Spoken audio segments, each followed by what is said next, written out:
मुज़म्मिल साहब, नवाज शरीफ साहब जो कि वज़ीर-ए-आज़म बनते बनते रह गए हैं, सुनने में आ रहा है कि अब नवाज शरीफ साहब दोबारा लंदन जा रहे हैं। क्या खबरें हैं आपके पास? और बड़ी कैंपेन थी कि नवाज शरीफ साहब भी वज़ीर-ए-आज़म बनेंगे, चले वो तो वो नहीं बन सके, लेकिन अगर नवाज शरीफ साहब वज़ीर-ए-आज़म नहीं बनते तो फिर उनको पाकिस्तान में रहना क्यों अच्छा नहीं लगता? इस पर बड़ी धुआंधार डिबेट हो रही है, तमाम लोग अपनी अपनी राय का इजहार कर रहे हैं। क्या गलत कर रहे हैं लोग इसमें राय दे के, या जस्टिफाइड है? अभी तो वो गए नहीं है तो राय क्या दी जा सके, और जो उनका मेरा ख्याल है सऊदी अरब जाने का प्लान था वो भी नहीं बन रहा। मुझे तो वो जाते नजर नहीं आ रहे हैं। मुझे लगता है कि उनकी पार्टी इक़्तिदार में है, उनकी बेटी वज़ीर आला है, भाई वज़ीर आज़म है, दोनों उनसे पूछ के हर काम करते हैं। उनके समधी जो हैं वो मुल्क के वज़ीर ख़ारजा हैं, पंजाब में भी वो ब्रीफिंग्स ले रहे हैं, मरकज़ की भी कैबिनेट की ब्रीफिंग्स वो ले रहे हैं। तो मुझे तो उनके जाने के कोई इम्कानात नज़र नहीं आते हैं। इक़्तिदार उनके घर में है, मरकज़ का भी, पंजाब का भी, और बलूचिस्तान में भी आधा इक़्तिदार उनके पास आने वाले हैं। तो मुझे ये उनकी पार्टी के लोग भी अक्सर ये बात करते हुए नज़र आए हैं। मैं दोनों मेहमानों के पास भी जाऊंगी सवाल लेके कि शायद उनके सेहत के कुछ मसाइल हैं, और शायद वो बल्कि जस्टिफाई करते कि क्यों नहीं जा सकते। वो जा सकते हैं, लेकिन पार्टी की रहनुमाई वो करते रहेंगे। नहीं, अगर कोई इलाज के लिए जाना है तो चंद दिन के लिए तो जा सकते हैं, मुस्तकिल लंदन चले जाएंगे। मुझे तो ऐसा कोई मंजरनामा नजर नहीं आता कि वो मुस्तकिल मैंने तो कई सवाल उठाए जा रहे हैं, मैंने तो पिक्चर पेश ही नहीं किया। नहीं ऐसा ठीक है, मुझे नहीं ऐसा कोई मंजरनामा नजर आ रहा कि वो मुस्तकिल लंदन चले जाएंगे, या वो को बहुत डिप्रेशन में है इस वक्त और उनके ख्याल में बड़ी ज्यादती हो गई है। वो अपनी सियासत अपनी बेटी को ट्रांसफर करना चाहते थे। उनकी सियासी वारिस उनकी बेटी हैं। उनकी बेटी पाकिस्तान के सबसे बड़े सूबे पंजाब की वज़ीर आला बन गई हैं। वहाँ उनके पास 2/3 अक्सरियत है। ठीक है। उनको पता है कि पंजाब का इक़्तिदार जो है वो मरकज के इक़्तिदार का रास्ता बनाता है। वो अपनी बेटी को पार्टी का सदर भी बनाना चाहते हैं। वो अपनी बेटी को आगे अगले इलेक्शन में प्राइम मिनिस्टर का कैंडिडेट भी बनाना चाहते हैं। तो उम्र के जिस हिस्से में वो हैं, मेरे ख्याल में तो उनकी बड़ी कामयाबी है कि उन्होंने बड़े तरीके से अपनी बेटी के लिए राह बनाई है, जिसके ऊपर हम सब कहते थे कि उस पर रेड लाइन है, वो कभी कुछ नहीं बन सकेगी। मरियम के हाथ में इक़्तिदार की लकीर नहीं है। उन्होंने अक्टूबर में वापस आकर सबसे बड़ी इक़्तिदार तो ले लिया, पंजाब का भी और मरकज का भी। इससे ज्यादा कामयाबी क्या हो? और नजूमियों को भी गलत साबित करते कहते थे हाथ इक़्तिदार की लकीर नहीं है ना। अपने सियासी वारिस को आप इक़्तिदार में ले आए, इससे ज्यादा सियासी विरासत क्या हो सकती है? चलिए, आपकी इस बात से मैं अग्री करती हूँ बिल्कुल, क्योंकि माँ बाप जाहिर बात है वो चाहते हैं कि जी उनके जो बच्चे हैं वो ग्रो करें और उनका भी करियर बने। अच्छा जी, आपकी तरफ आती हूँ राना साहब। सारे वालिदैन ये चाहते हैं, तो फिर आसिफ अली जरदारी साहब भी चाहते होंगे कि बिलावल वज़ीर आज़म बन जाए। मेरे ख्याल में देखे सिचुएशन डिफरेंट थी। मैं अगर मियाँ साहब की बात करूं, अगर आप इजाज़त दें तो देखें, मियाँ साहब जो है basically he was looking for majority. One majority जो थी जिसमें वो किसी के अलाइज साथ ना मिलाने पड़े, उन्हें सिंपल मेजॉरिटी मिल जाए उनको। सिंपल मेजॉरिटी के लिए वो आए, फोकस करके बैठे हुए थे कि उनको सिंपल मेजॉरिटी मिलेगी तो he will be the prime minister.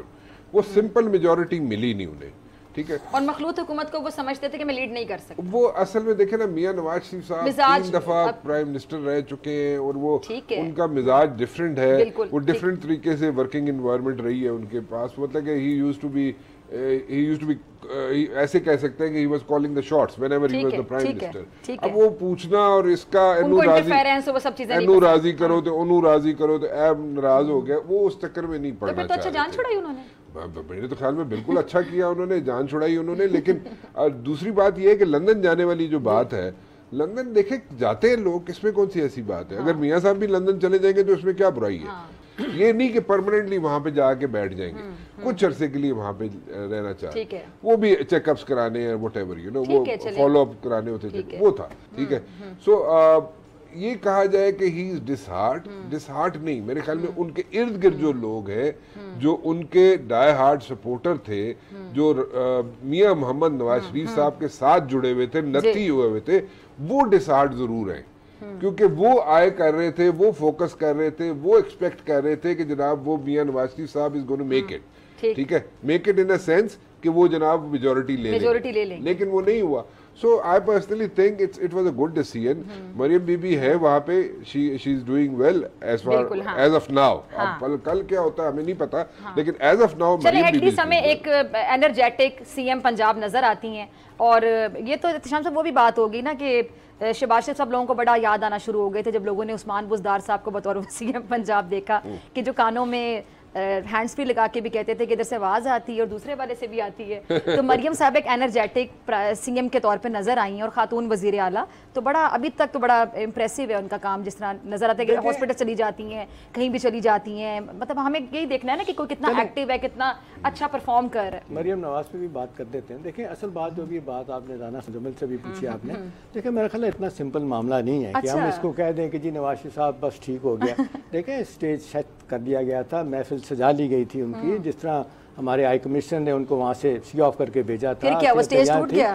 देखिए स्टेज इस तरह टूटा ना कि जब आए फिर सिंपल मेजोरिटी नहीं मिली। आपको याद है कि इलेक्शन से अनाउंसमेंट से थोड़ी देर पहले उनका अखबार नवीसों से जो टाकरा होता है, इसमें सवाल पूछा जाता है इलेक्शन डे पे, उन्होंने कहा जाता है कि जी मखलूक तक ना मखलूक तक ना ही ना लो जी मतलब he was sure of that कि जी हमें सिंपल मेजोरिटी मिल जाएगी। देखिए it was a disappointment of his life time कि जब उनको पता चला कि नहीं हुआ। ये बातें हुआ हैं जिसको बच्चों को पता है कि प्लान था, बनाया गया था, चौथी मरतबा बनाना था, तैयारी करके आए थे, नहीं हुआ। चले ठीक है, उनकी हुकूमत तो है, बेटी है, सब भाई जो उनके प्राइम मिनिस्टर बन गए। लेकिन मेरा ख्याल है सारे मामले में नवाज शरीफ साहब, मुझे ज़ाती तौर पे लगता है कि वो उनके लिए वो डिसार्ट हुए हैं, उनके साथी भी डिसार्ट हुए हैं। ऐसा नहीं है कि देखें ना आपको तैयार करके बता दिया जाए कि आपने प्राइम मिनिस्टर बनना ही बनना है, वो सारी चीज़ें लाइन अप हो जाएँ और फिर आप ना बनाए जाएँ, तो ये 11th आवर पे कुछ ना कुछ तो हुआ। अब ज़्यादा कॉन्स्पिरेसी थ्योरी में नहीं जाते। अब लोग कहते हैं ना, शहबाज शरीफ साहब खुद कहते हैं कि मैं 30 साल से इस्टेब्लिशमेंट की आँख कता रहा हूँ। कुछ लोग कहते हैं बड़ी बारीक गेम उनके साथ हुई है, नवाज शरीफ साहब के साथ, मुबैना तौर पे भाई भी हैं, कुछ और भी हैं, हम उसमें नहीं जाते। दूसरी बात जो मुजम्मल कर रहे हैं, जो राना साहब ने भी किया है, ठीक है, इस वक्त तो बड़ी कंफर्टेबल पोजीशन है, 12 करोड़ का सूबा है, उनकी साहबजादी रूल कर रही हैं, ट्रांसफर कर दिया, विरासत में चली सूबे की है। लेकिन मैं आपको बताऊं, देखिए परसेप्शन की बात होती है। देखिए ये बहुत बड़ा डेंट है PMLN के लिए, उनकी क़यादत के लिए, उनका हुकूमत नवाज शरीफ साहब का ना आना।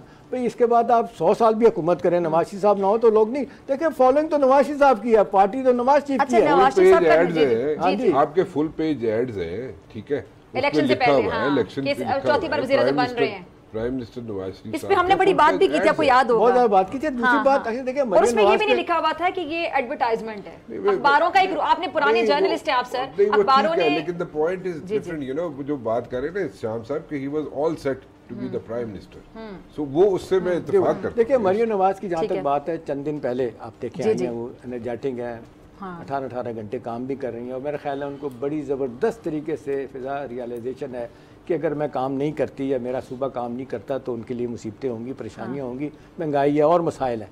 अभी एक बयान दिया था उन्होंने कि मैंने चीफ सेक्रेटरी को कहा है कि 1 महीने के अंदर कूड़ा साफ़ करो, अभी तक नहीं साफ़ हुआ। दूसरी बात यह कि देखें ये बड़ा बेरहम प्रोफेशन है जिसको सियासत कहते हैं। मुझे याद आता है नवाब नसरुल्लाह, वो कहते हैं कि तबई मौत इंसान एक दिन में मर जाता है, एक दफ़ा मरता है, यहाँ तो रोज़ रोज़ आपको मरना पड़ता है सियासत में।